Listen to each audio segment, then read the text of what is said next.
Bayangkan Anda hidup 2,4 juta tahun yang lalu di sabana Afrika. Anda kecil, rentan, dan dikelilingi oleh predator besar. Bagaimana Anda bisa bertahan hidup? Jawabannya ada pada manusia kecil ini. Dia disebut Homo habilis, manusia pertama di bumi.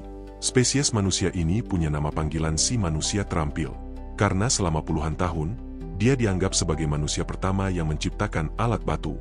Inilah yang membedakannya dari kera, dan menempatkannya di garis keturunan yang kemudian akan berevolusi menjadi kita, Homo sapiens. Tapi penelitian modern menunjukkan gambaran yang jauh lebih kompleks. Otaknya besar, tapi rahangnya primitif.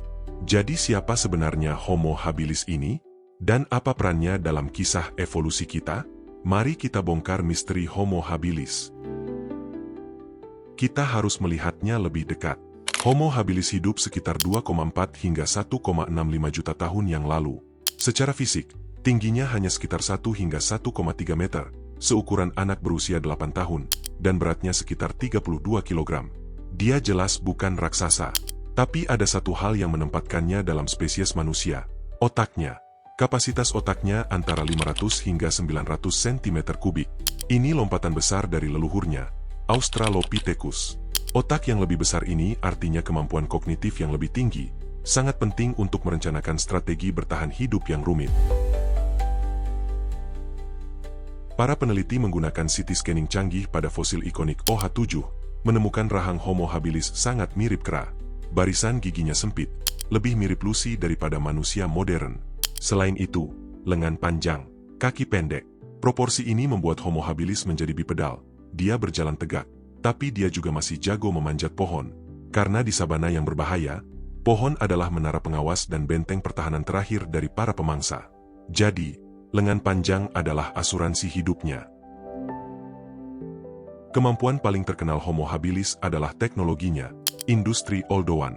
Ini adalah teknologi alat batu tertua yang kita kenal.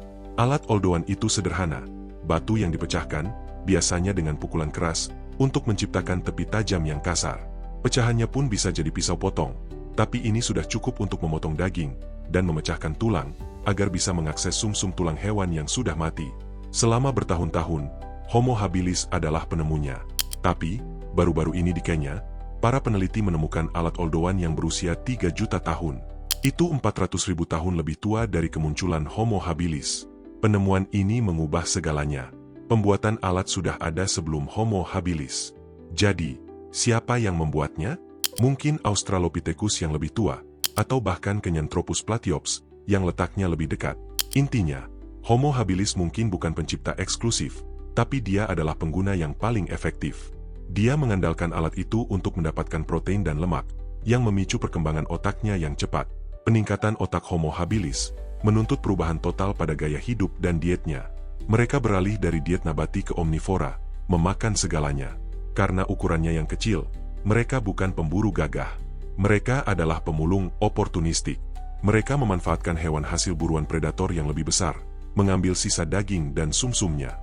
Kemudian mereka harus bergerak cepat dan lari sebelum predator sekunder datang. Itu adalah kehidupan yang penuh tekanan. Evolusi manusia bukan jalan lurus. Homo habilis adalah bagian dari evolusi manusia yang kompleks. Dia bereksperimen dengan kecerdasan dan alat, dan dia hidup berdampingan dengan spesies manusia purba lainnya. Jadi, Homo habilis, si manusia terampil yang kontroversial, mengajarkan kita satu hal. Evolusi seringkali memilih kecerdasan dan fleksibilitas di atas kekuatan dan spesialisasi. Dia adalah hominin pertama yang benar-benar berinvestasi pada otaknya, mengubah dietnya, dan mengubah cara dia hidup, membuka jalan bagi kemanusiaan modern. Bagaimana menurut Anda? Apakah Homo habilis terlalu primitif untuk disebut manusia? Tulis komentar Anda di bawah.